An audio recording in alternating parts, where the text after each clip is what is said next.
Roberto Pombo y estas son mis preguntas. Un programa de Prisa Media hecho posible por CAFAM, 65 años inspirando sonrisas.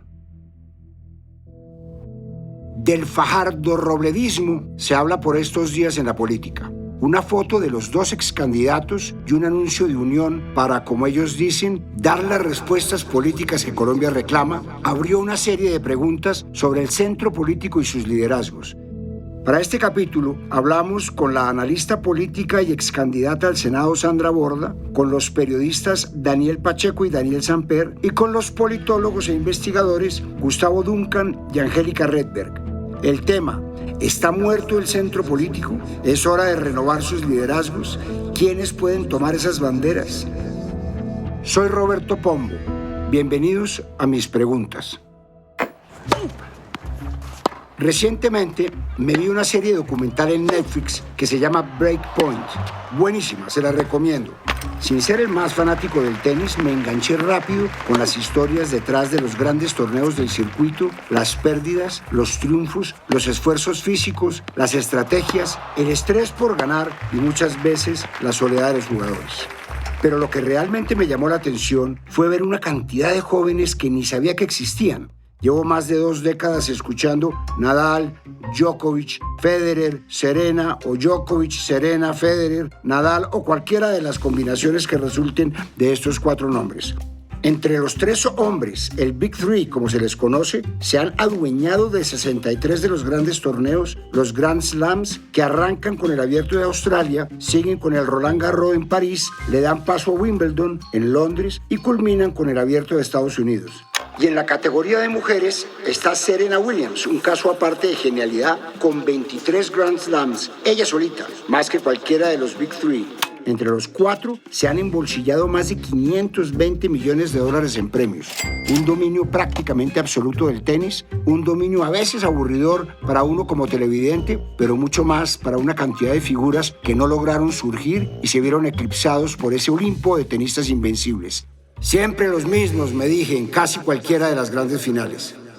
Por eso esta serie me llamó poderosamente la atención. Están presentando el relevo del tenis que cada año de los últimos 5 años parecía llegar y no se daba. Pero esta vez es real y ya no hay marcha atrás. Federer se retiró el pasado septiembre y puso a llorar a sus fans. Serena Williams, entre lágrimas y ovaciones, se medio retiró en su última participación del Abierto de Estados Unidos. Sobre Nadal, son cada vez más las noticias de lesiones en el abdomen y en el pie, aunque se sigue ganando prácticamente todo. En 2022 se quedó con 2 de los 4 grandes torneos, pero se rumora que su retiro se dará en el próximo Roland Garros. Y Djokovic, después de varios meses de polémicas por ser un abierto antivacunas, vetado en Australia hace un año, logró quedarse con la última edición de Wimbledon. De todos, es el único que sigue en pie y aparentemente sin fisuras. Ahora están tipos como un tal Nick Kyrgios, un australiano de 1,93 de estatura que se volvió famoso por sus peleas en la cancha, por romper raquetas, por no tener entrenador, por pelear con los jueces por todo y por nada, pero juega tanto, entretiene tanto, que su talento natural es garantía de estadios llenos. O Taylor Fritz, otro camaján de 1,96 metros que ganó el año pasado en el torneo Indian Wells en California, considerado por los expertos como el 5º Grand Slam. Y presentan otro montón de nombres como Matteo Berrettini, Félix Auger-Aliassime, Casper Ruud, Stefanos Tsitsipas y mujeres como Iga Swiatek, Ons Jabeur, Paula Badosa, Arina Sabalenka o María Sakkari. Si me pongo a describirlos a todos, termino haciendo un capítulo de tenis y no de lo que tenía presupuestado inicialmente.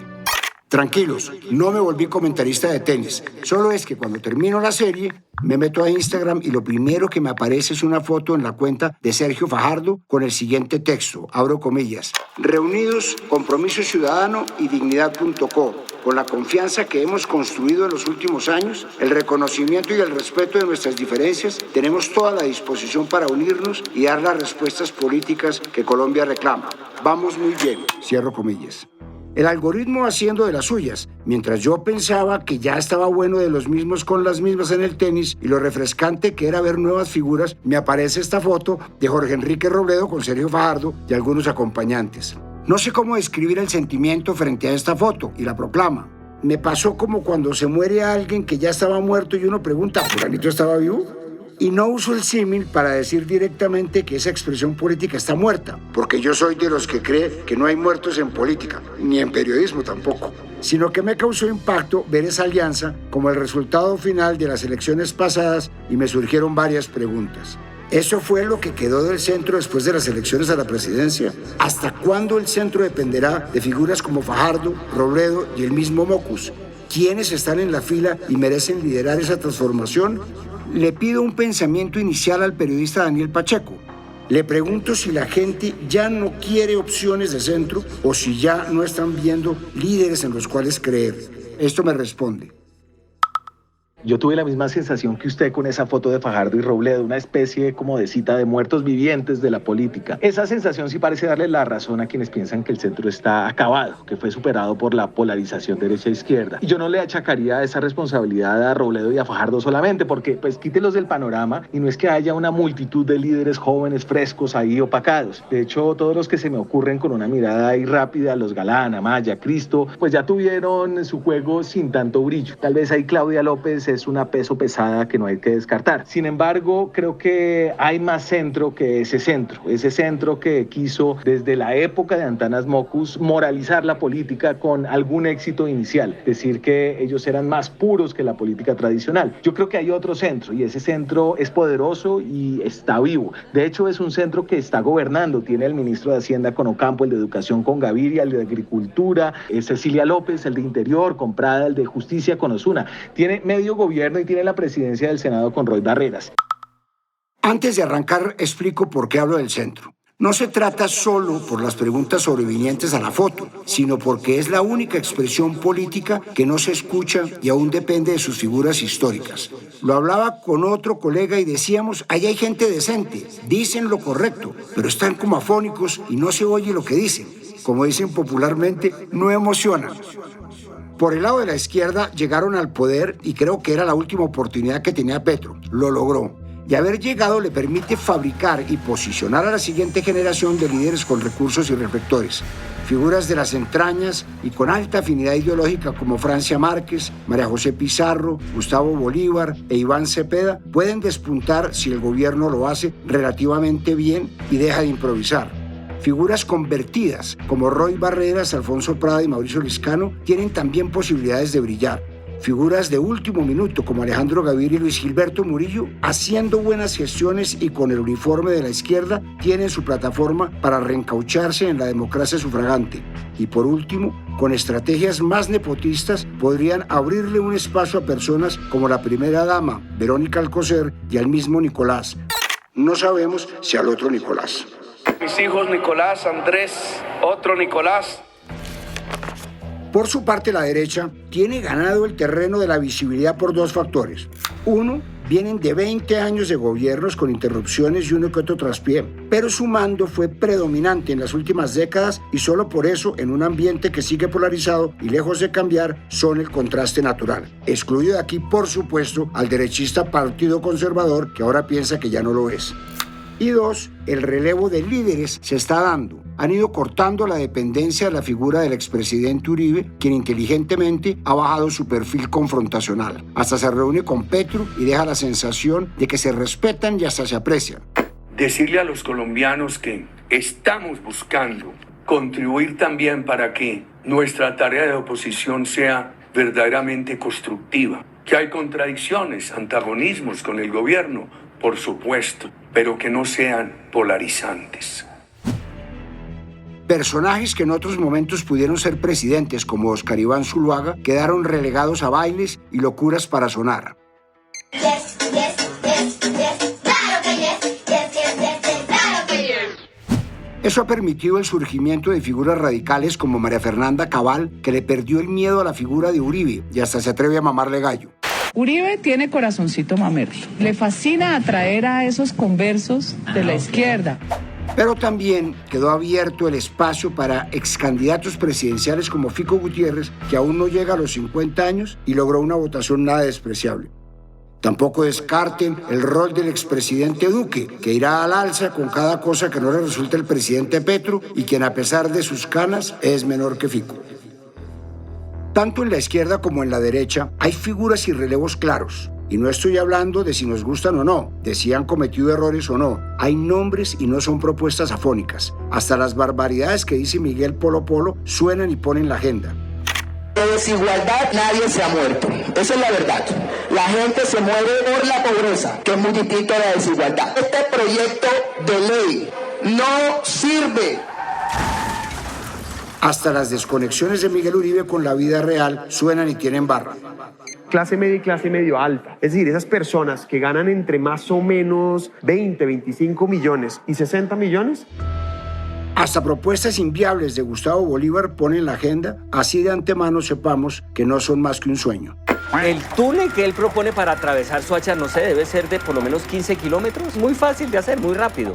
Y me enfoco en el relevo del centro porque a pesar de que hay quienes incluso niegan su existencia, la mayoría de los colombianos se percibe o se declara de centro. La última encuesta de cultura política del DANE de abril del año pasado así lo confirmaba.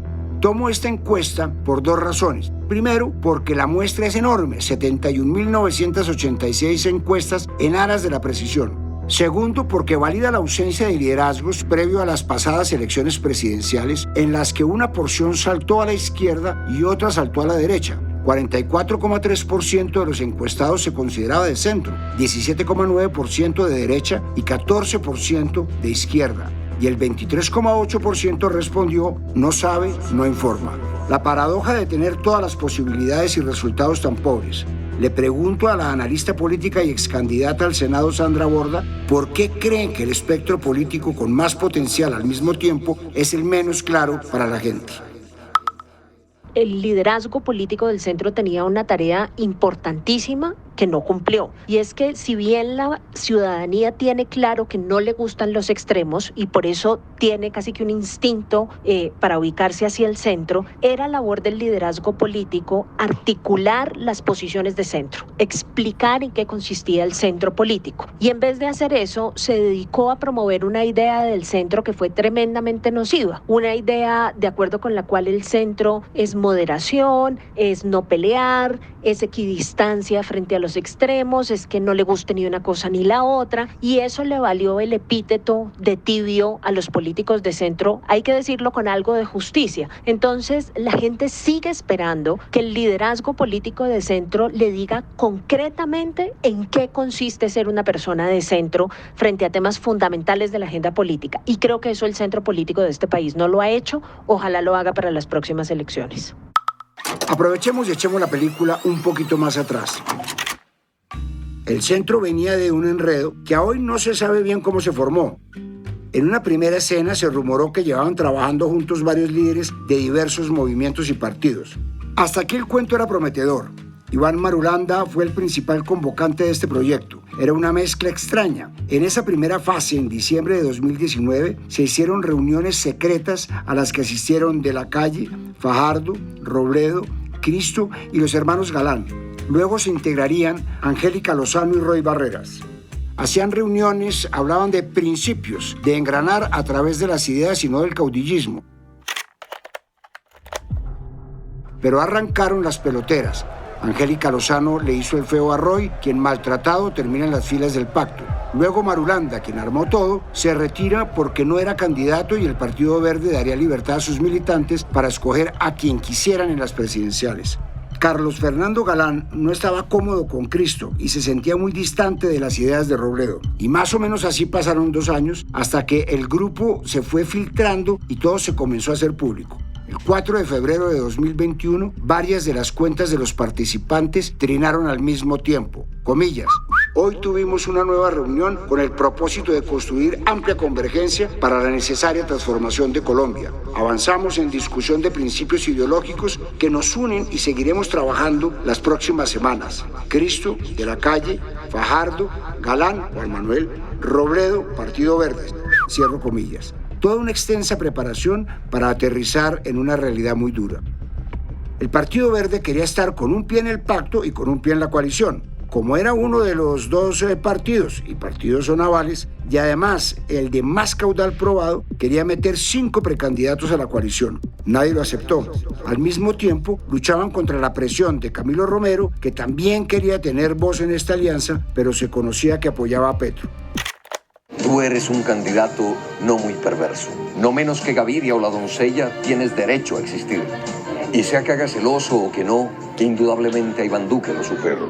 Y Fajardo era cuestionado por sus propias bases, que no entendían su extraña comodidad con Cristo, un político tradicional de tiempo completo y completo opuesto a lo que el profesor representaba. Así se mantuvo una falsa convivencia y diálogo excesivo que en el fondo solo era incapacidad para avanzar y exceso de diferencias. Luego vino el factor Alejandro Gaviria, como dice un conocido que trabajó en la campaña, comillas, una persona demasiado famosa para ser rector, pero muy desconocido para ser presidente, cierro comillas. Fajardo, que en un principio parecía ser su gran amigo, no terminaba de aceptar la participación de Gaviria en la coalición. Siempre se habló de la animadversión que Robledo tenía por Gaviria. Robledo nunca la ocultó. Él empezó a violar los acuerdos y a montar en este proyecto gente que no cabía. Y dele con eso, le hicimos una advertencia fuerte. Usted dijo que bueno, que iba a corregir y siguió en lo mismo. Pero fue Fajardo el principal opositor de Gaviria. Para un votante desapercibido, el exrector de los Andes era un Fajardo moderno y existía el miedo de que se llevara la atención, porque eso sí, tenía más barra en Twitter que Shakira con su tiradera a Piqué. Y Fajardo venía de un semestre tenso con temas en la Fiscalía y la Contraloría por el asunto de Hidroituango.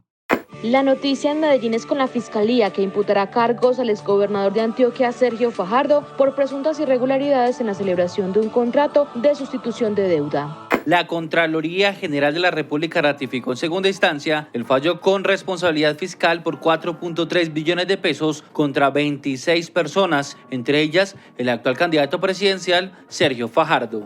Finalmente, el matemático logró resolver sus problemas, pero el daño en la opinión ya estaba hecho.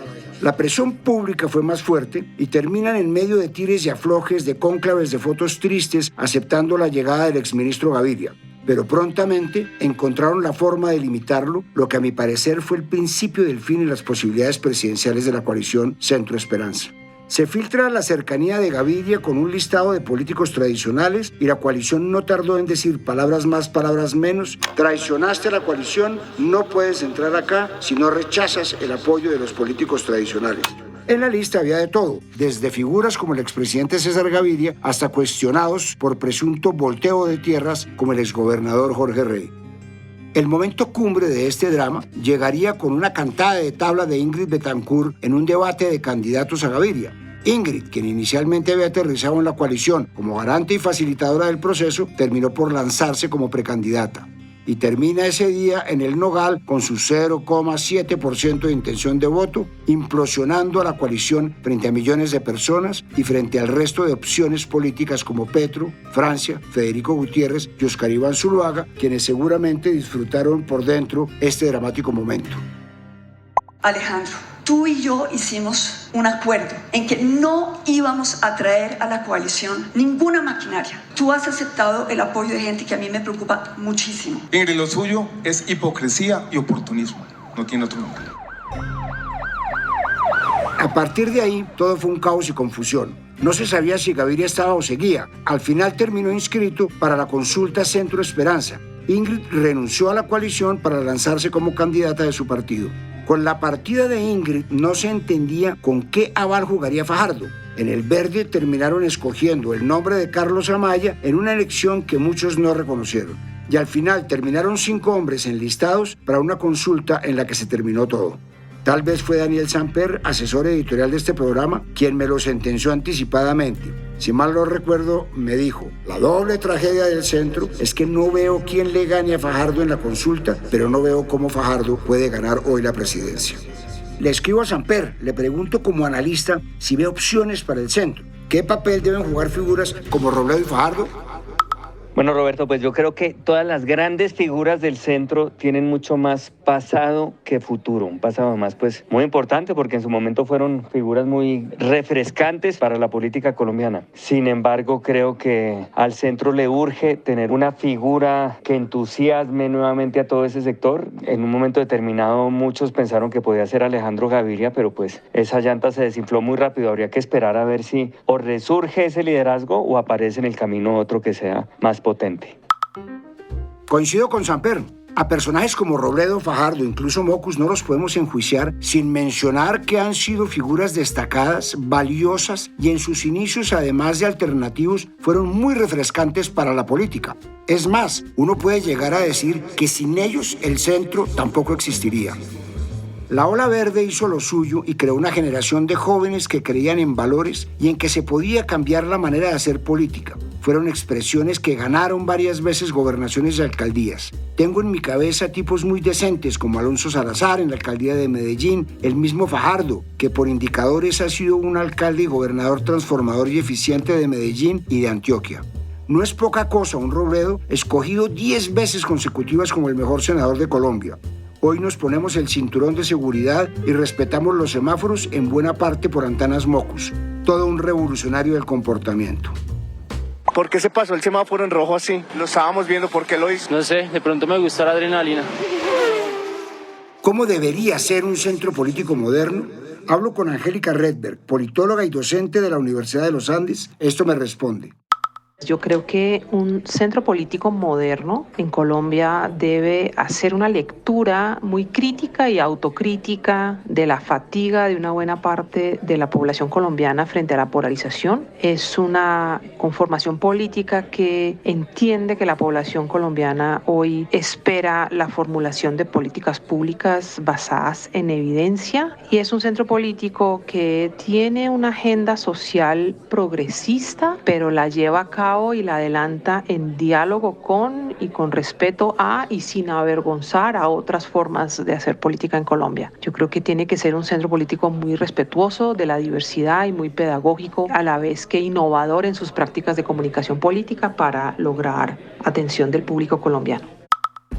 ¿Cuántos liderazgos pueden pasar desapercibidos en este espectro político que por supuesto debe configurarse con personas que crean en la evidencia, que se alejen del populismo, que tengan capacidad de corregir errores, que puedan continuar una buena obra de un rival político? Un centro que entienda que a veces hay que ceder y ser pragmáticos porque el exceso de filosofía no crea ni ganadores. ¿Y para qué nos decimos mentiras? Un centro con un caudillo o varios, porque por más ideales y partidos, hoy el elemento definitivo para ganar una elección es tener un caudillo creíble. Un centro que tenga la capacidad colectiva de entender las transformaciones y que se adapte rápidamente a ellas.